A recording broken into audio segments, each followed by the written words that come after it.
สวัสดีครับพอพูดถึงสงกรานต์ปุ๊บสิ่งแรกที่แวบเข้ามาในหัวของหลายๆคนเลยก็คือการเล่นสาดน้ำใช่ไหมครับความสนุกสนานที่โด่งดังไปทั่วโลกแต่เคยสงสัยกันไหมครับว่าเบื้องหลังความสนุกสนานเนี่ยมันมีตำนานที่โอ้โหยิ่งใหญ่แล้วก็น่าทึ่งซ่อนอยู่เลยนะเป็นเรื่องราวที่เชื่อมโยงกับโหราศาสตร์และโชคชะตาของบ้านเมืองเราเลยทีเดียวตามความเชื่อโบราณนะครับเขาว่ากันว่าในทุกๆเดือนเมษายนจะมีเทพธิดาองค์หนึ่งเสด็จลงมายังโลกมนุษย์ครับและการมาเยือนของท่านเนี่ยไม่ใช่เรื่องธรรมดาเลยนะครับเพราะมันคือการกำหนดทิศทางของทั้งปีที่กำลังจะมาถึงเลยใช่แล้วครับการมาถึงของท่านก็คือคำพยากรณ์ประจำปีดีๆนี่เองที่มันส่งผลต่อทุกชีวิตในแผ่นดินแต่คำถามก็คือแล้วที่มาที่ไปของคำทำนายนี้มันคืออะไรกันแน่แล้วทำไมแค่การมาของเทพธิดาองค์เดียวถึงได้สำคัญขนาดที่สามารถชี้เป็นชี้ตายได้ขนาดนี้โอเคครับเพื่อให้เห็นภาพกันแบบชัดๆเลยนะเราลองมาเริ่มจากคำทำนายล่าสุดกันก่อนดีกว่าซึ่งเป็นคำทำนายที่ถูกประกาศไว้สำหรับปีพุทธศักราช 2569 หรือปี 2026 ที่กำลังจะมาถึงเนี่ยแหละครับซึ่งต้องบอกเลยว่าเป็นคำทำนายที่น่าคิดมากๆเลยทีเดียวสำหรับปี 2569 นะครับเทพธิดาที่จะเสด็จลงมาก็คือนางรากสัตเทวี ท่านทรงสุกรหรือก็คือหมูเป็นพาหนะ และที่ฟังแล้วอาจจะดูน่ากลัวนิดๆนะครับก็คือท่านเสวยโลหิตเป็นอาหารซึ่งสัญลักษณ์แต่ละอย่างเนี่ยแหละครับที่มันจะบ่งบอกถึงคำทำนายของปีนั้นๆและนี่ก็คือคำทำนายอย่างเป็นทางการที่น่ากังวลสำหรับปีนั้นครับประเด็นสำคัญเลยก็คือนี่ไม่ใช่แค่นิทานพื้นบ้านนะครับแต่มันคือคำพยากรณ์ประจำปีที่ส่งผลโดยตรงกับภาคการเกษตรและความมั่นคงของบ้านเมืองเลยซึ่งมันก็ยิ่งทำให้เราสงสัยเข้าไปอีกว่าแล้วเรื่องราวทั้งหมดนี้มันมีต้นกำเนิดมาจากอะไรกันแน่ใช่ครับคำพยากรณ์ที่ฟังดูน่ากลัวพวกนี้มันไม่ได้เกิดขึ้นมาลอยๆเพื่อที่จะเข้าใจที่มาของมันเนี่ยเราต้องย้อนกลับไปครับย้อนกลับไปสู่จุดเริ่มต้นของตำนานทั้งหมดเลยซึ่งเป็นเรื่องราวของการเดิมพันที่ต้องใช้ชีวิตของเทพเจ้าเป็นประกันเรื่องมันเริ่มแบบนี้ครับเป็นการประลองปัญญาระหว่างเทพกับมนุษย์ท้าวกบิลพรหมเนี่ยท่านไปท้าเด็กอัจฉริยะวัยแค่8 ขวบชื่อธรรมบาลกุมารให้ตอบปริศนา3 ข้อเดิมพันก็คือถ้าตอบไม่ได้ธรรมบาลกุมารต้องตัดหัวตัวเองแต่ถ้าตอบได้ท้าวกบิลพรหมนี่แหละครับที่จะต้องตัดเสียนของตัวเองแทนปรากฏว่าเจ้าหนูธรรมบาลที่ฉลาดมากๆก็ยังจนปัญญาแต่โชคดีที่รู้ภาษานกเลยไปแอบได้ยินคำตอบที่ถูกต้องมาซึ่งก็ทำให้ท้าวกบิลพรหมต้องทำตามสัจจวาจาที่ให้ไว้แต่ว่า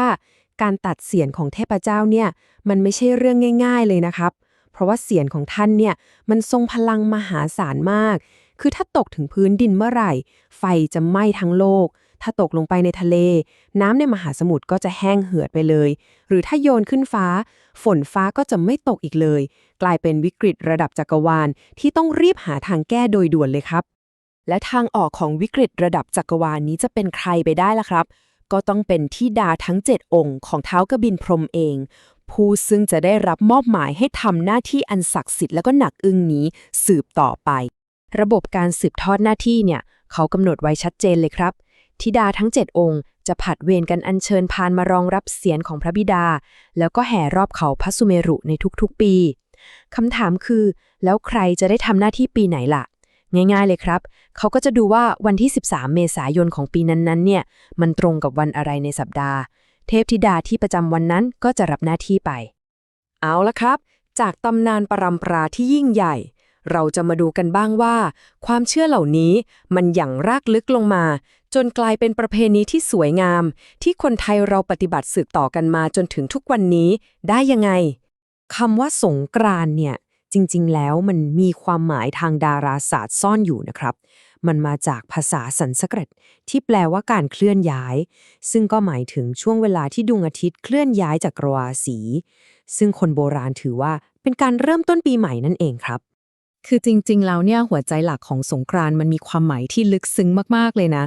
การใช้น้ำมันไม่ใช่แค่การสาดเล่นกันให้สนุกอย่างเดียวแต่มันเป็นสัญลักษณ์ของการชำระล้างสิ่งไม่ดีในปีเก่าๆออกไป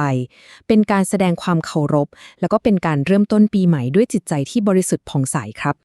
แล้วที่น่าสนใจอีกอย่างก็คือ ด้วยความหลากหลายทางวัฒนธรรมในบ้านเราเนี่ยทำให้แต่ละภาคก็จะมีชื่อเรียก หรือมีรายละเอียดของประเพณีที่ต่างกันไปด้วยนะ อย่างทางเหนือเขาก็จะเรียกว่าเปเวณีปีใหม่ ส่วนทางใต้จะเรียกว่าวันว่าง ซึ่งมันก็สะท้อนวิถีชีวิตที่เป็นเอกลักษณ์ของแต่ละที่ได้ดีมากๆเลยครับ พอเราลองมองผ่านภาพการสาดน้ำที่มันโด่งดังไปทั่วโลกเนี่ยนะ เราจะเริ่มเห็นแล้วว่าแก่นแท้ของสงกรานต์จริงๆมันลึกซึ้งแล้วก็มีความสำคัญมากกว่าที่เราเห็นเยอะเลยครับ ถึงแม้ว่ารูปแบบของเทศกาลมันจะเปลี่ยนไปตามยุคสมัย จากพิธีกรรมที่เคยทำกันเงียบๆในครอบครัว ตอนนี้กลายเป็น Water Festival ที่คนทั่วโลกรู้จัก แต่คุณค่าหลักๆไม่ว่าจะเป็นเรื่องความกตัญญูการเริ่มต้นใหม่ หรือความผูกพันในครอบครัว มันยังคงเป็นหัวใจสำคัญของประเพณีนี้ไม่เคยเปลี่ยนไปเลยครับ แล้วสิ่งที่ตอกย้ำเรื่องนี้ได้ดีที่สุดเลยก็คือ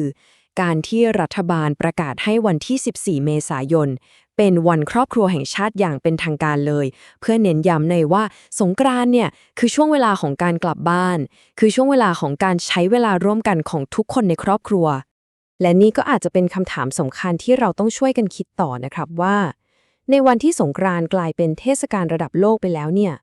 เราจะรักษาสมดุลระหว่างการเฉลิมฉลองแบบใหม่ๆ กับการรักษาแก่นแท้ดั้งเดิมที่เน้นเรื่องครอบครัว ความเคารพและการเริ่มต้นใหม่ เราจะทำยังไงให้คุณค่าที่แท้จริงของประเพณีที่สวยงามแบบนี้ยังคงอยู่ แล้วก็ถูกส่งต่อไปยังคนรุ่นหลังได้อย่างสมบูรณ์ ก็เป็นเรื่องที่น่าคิดนะครับสำหรับวันนี้สวัสดีครับ